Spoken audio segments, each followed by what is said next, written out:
রাশিয়ার হামলায় ইউক্রেনে নিহত ৪, বিদ্যুৎ কেন্দ্র ক্ষতিগ্রস্ত। বাংলাদেশ সীমান্তে দ্বিতীয় বিশ্বযুদ্ধের বিমানঘাঁটি নেটওয়ার্ক ফের চালু করবে ভারত। রাশিয়ার নিহত ৪, বিদ্যুৎ কেন্দ্র ক্ষতিগ্রস্ত। ইউক্রেনে বেশ কয়েকটি ক্ষেপণাস্ত্র ও শত শত ড্রোন হামলা চালিয়েছে রাশিয়া। স্থানীয় সময়ে মঙ্গলবার ভোরে এ হামলা চালানো হয়। ফরাসি বার্তা সংস্থা এএফপি এ খবর জানিয়েছে। খবরে বলা হয় হামলায় ৪ জন নিহত হয়েছেন এবং একটি বিদ্যুৎ কেন্দ্র ক্ষতিগ্রস্ত হয়েছে। এর ফলে ইউক্রেনের নাজুক জ্বালানি ব্যবস্থার ওপর চাপ আরও বেড়েছে। এএফপি জানায় ৪ জন নিহত হওয়া পূর্বাঞ্চলীয় খার্কিভ অঞ্চলে এএফপির এক সাংবাদিক দেখেছেন অগ্নি নির্বাপক কর্মীরা ডাকঘর এলাকায় আগুন নেভাতে ব্যস্ত এবং উদ্ধারকর্মীরা হিমশীতল আবহাওয়ায় টর্চের আলোয় আহতদের সহায়তা করছেন। ইউক্রেনের প্রেসিডেন্ট ভলোদিমির জেলেন্সকি জানান হামলার পর কিয়েভের আশেপাশের এলাকায় কয়েক লাখ পরিবার বিদ্যুৎবিহীন হয়ে পড়েছে। তিনি আবারও মিত্রদের প্রতি দেশের আকাশ প্রতিরক্ষা ব্যবস্থা জোরদার করার আহ্বান জানান। জেলেন্সকি সামাজিক যোগাযোগ মাধ্যমে লিখেছেন বিশ্ব নতুন সহায়তা প্যাকেজের মাধ্যমে এই রুশ সন্ত্রাসের জবাব দিতে পারে। তিনি আরও বলেন রাশিয়াকে বুঝতে হবে শীত তাকে যুদ্ধ জেতায় সাহায্য করবে না। হামলার কয়েক ঘণ্টার মধ্যেই কিয়েভ ও আশেপাশের এলাকায় এমার্জেন্সি ভিত্তিতে বিদ্যুৎ সরবরাহ বন্ধ করা হয়। কর্তৃপক্ষ জানায় হিমাঙ্কের নিচে তাপমাত্রা থাকায় মেরামত কাজ জটিল হয়ে পড়ছে।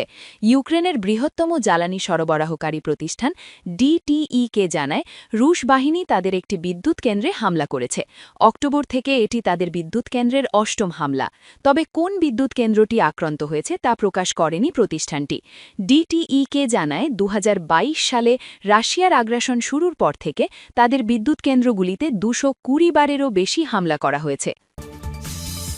বাংলাদেশ বিশ্বযুদ্ধের বিমানঘাঁটি নেটওয়ার্ক ফের চালু করবে ভারত। ভারতের পশ্চিমবঙ্গ ও উত্তর পূর্বাঞ্চলের বিভিন্ন রাজ্যে দ্বিতীয় বিশ্বযুদ্ধকালীন পরিত্যক্ত বিমানঘাঁটির একটি নেটওয়ার্ক পুনরুজ্জীবিত করার উদ্যোগ নিচ্ছে ভারত। মূলত বাংলাদেশ সীমান্ত বরাবর ক্রমবর্ধমান নিরাপত্তা উদ্বেগ এবং শিলিগুড়ি করিডর বা চিকেন নেককে ঘিরে নতুন করে কৌশলগত গুরুত্ব দেওয়ার প্রেক্ষাপটে এই পদক্ষেপ নেওয়া হচ্ছে। ভারতের কেন্দ্র সরকার পশ্চিমবঙ্গ, আসাম ও ত্রিপুরার বেশ কয়েকটি অকার্যকর বিমানঘাঁটি পুনরুদ্ধারের পরিকল্পনা করছে, যেগুলোর অনেকগুলোই দ্বিতীয় বিশ্বযুদ্ধের সময় নির্মিত হয়েছিল। দেশটির সরকারি সূত্র টাইমস অফ ইন্ডিয়াকে জানিয়েছে এই উদ্যোগের লক্ষ্য আঞ্চলিক যোগাযোগ জোরদার করা এবং এমন এক সময় বাংলাদেশের সঙ্গে সীমান্তবর্তী রাজ্যগুলোতে কার্যকর প্রস্তুতি নিশ্চিত করা যখন দুই দেশের দ্বিপক্ষীয় সম্পর্ক সাম্প্রতিক বছরগুলোর মধ্যে সবচেয়ে নাজুক অবস্থায় রয়েছে। শিলিগুড়ি করিডরের কাছে অবস্থিত রংপুরের লালমনিরহাট বিমানঘাঁটি পুনর্গঠনের উদ্যোগ ঘিরে এই সিদ্ধান্ত এসেছে। চিকেন স্নেকস ভারতের উত্তর পূর্বাঞ্চলকে মূল ভূখণ্ডের সঙ্গে যুক্ত করে। ইতোমধ্যে ভারত এই অঞ্চলে তাদের সামরিক উপস্থিতি বাড়িয়েছে। পশ্চিমবঙ্গের চোপড়া, বিহারের কিষানগঞ্জ এবং আসামের ধুবড়ী জেলার লাচিত বরফুকান এলাকায় নতুন সেনাঘাঁটি স্থাপন করা হয়েছে। যেসব বিমানঘাঁটি সংস্কারের জন্য চিহ্নিত করা হয়েছে সেগুলোর মধ্যে রয়েছে জলপাইগুড়ির আমবাড়ি ও পাঙা, দক্ষিণ দিনাজপুরের বালুরঘাট, মালদহের ঝালঝালিয়া এবং আসামের ধুবড়ী। পশ্চিমবঙ্গের কোচবিহার এবং আসামের রূপসী বিমানঘাঁটি ইতোমধ্যেই চালু রয়েছে। দ্বিতীয় বিশ্বযুদ্ধের সময় উত্তর পূর্বাঞ্চল জাপানি বাহিনীর বিরুদ্ধে বার্মা, বর্তমান মিয়ানমারে মিত্রবাহিনীর অভিযানের জন্য একটি গুরুত্বপূর্ণ রসদঘাঁটি হিসাবে ব্যবহৃত হয়েছিল।